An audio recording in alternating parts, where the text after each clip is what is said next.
The Making of a Nation, a program in special English by the Voice of America.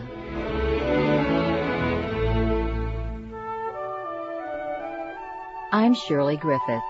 Today, Frank Oliver and I begin the story of Grover Cleveland's second presidency. In March 1889, President Grover Cleveland left the White House after 4 years as president. He had been defeated by Benjamin Harrison. As the president and his wife left, Mrs. Cleveland spoke with a member of the White House staff. She said, "I want you to take good care of everything. I want to find it the same when we come back. And we will be back in 4 years." Mrs. Cleveland was right. She and her husband moved back into the White House after he became president again in 1893. Grover Cleveland is the only man to serve 2 terms separated by the administration of a different president. Cleveland did not want to be president again, but he was worried about the future of the United States. He did not think President Harrison could solve the serious economic problems the country faced. President Harrison had approved very high taxes on imports. He also had approved an increase in the supply of silver money. Grover Cleveland said both actions had hurt the economy. He also feared that Harrison was not strong enough to oppose the demands of special interest groups in the Republican Party. Cleveland believed he was the only Democrat who could defeat Harrison. He won his party's nomination, and he was easily elected to a second presidency. Grover Cleveland immediately turned to the nation's economic problems. The country seemed headed for a serious depression. Only a few days before Cleveland's second inauguration in 1893, a major railroad failed. Then, another big company declared failure. This set off a selling panic on the stock market. In the next few months, almost 8,000 businesses failed in the United States. 400 banks closed. 1 million workers lost their jobs. The prices of farm products fell lower than ever before, and thousands of farmers, unable to pay their debts, had to give up their farms. Experts offered a number of different reasons for the Depression. Some said it was a plot by members of the stock market to ruin farmers and seize their land. Some said it happened because American factories were producing more goods than people could use. Still others said the problem was caused by the government's money policy. For many years, the United States and other nations used both gold and silver as money. Paper money was used to represent a nation's gold and silver holdings. The value of silver was tied to the value of gold. In the United States in the early 1800s, 15 ounces of silver had the same value as 1 ounce of gold.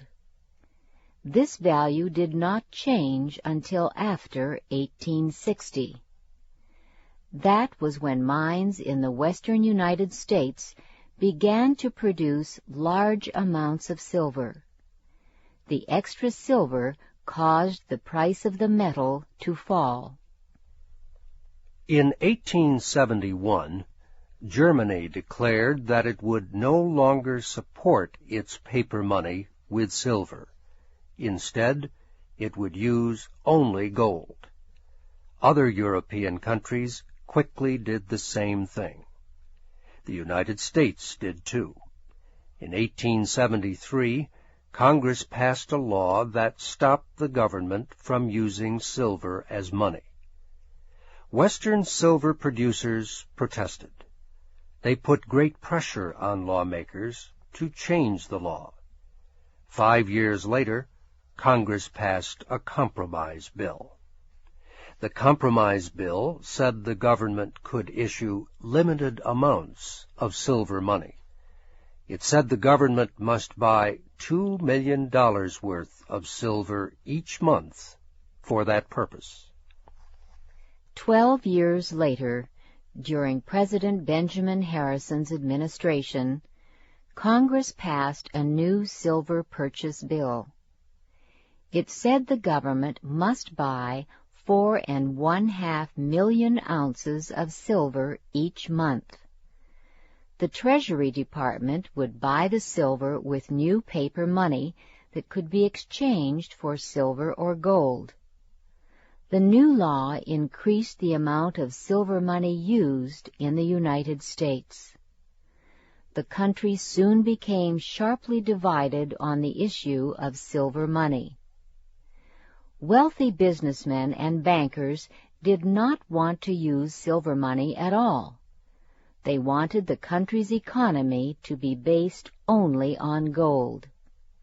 This was what was known as the gold standard. They believed the gold standard would keep the value of the dollar high. Using silver, they said, made the dollar less valuable.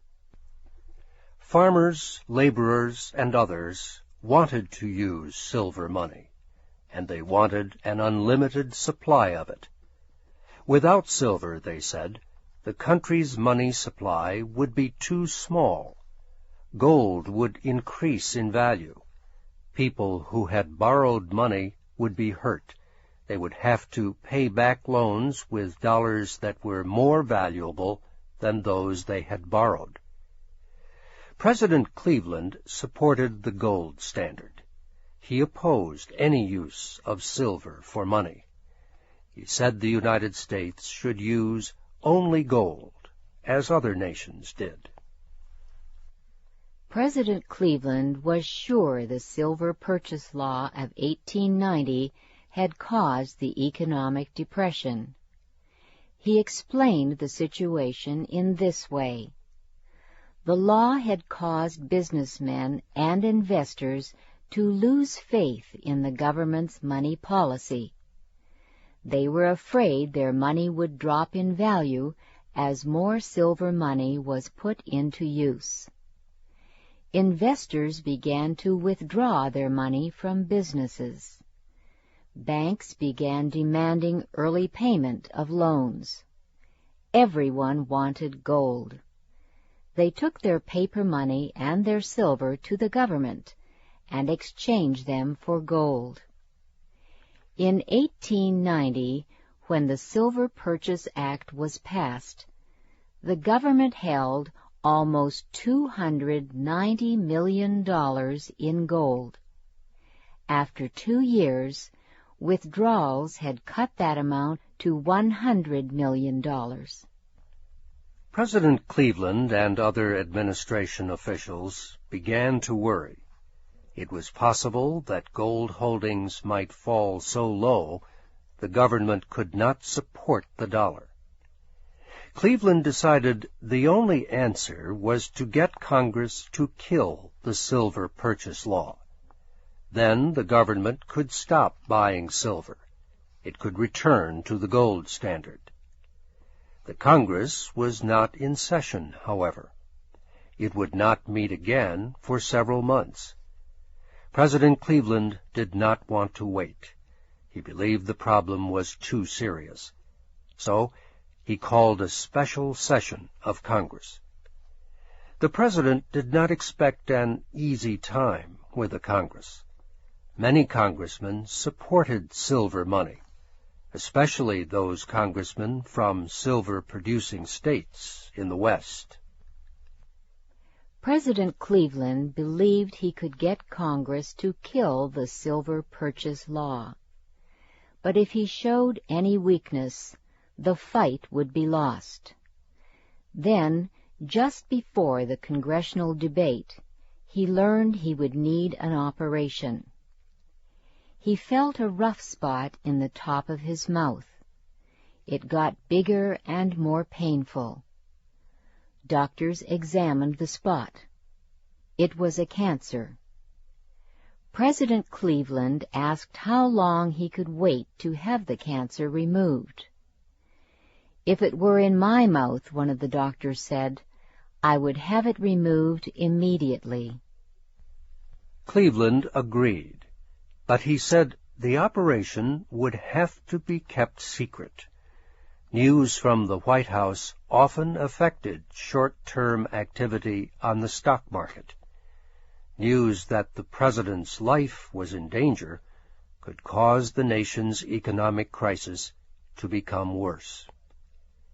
Cleveland decided to have the operation on a friend's boat in New York Harbor. Newsmen were told he was going sailing with his friend. Doctors made final preparations.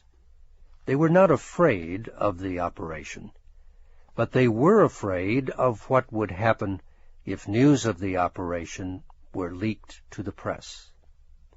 One of them spoke with the boat's captain. "If you hit an underwater rock," he said, "hit it good and hard, so we will all go to the bottom." As the boat moved slowly up the East River in New York, the doctors put President Cleveland to sleep with an anesthetic drug. Then they began the operation. That will be our story in the next program of The Making of a Nation.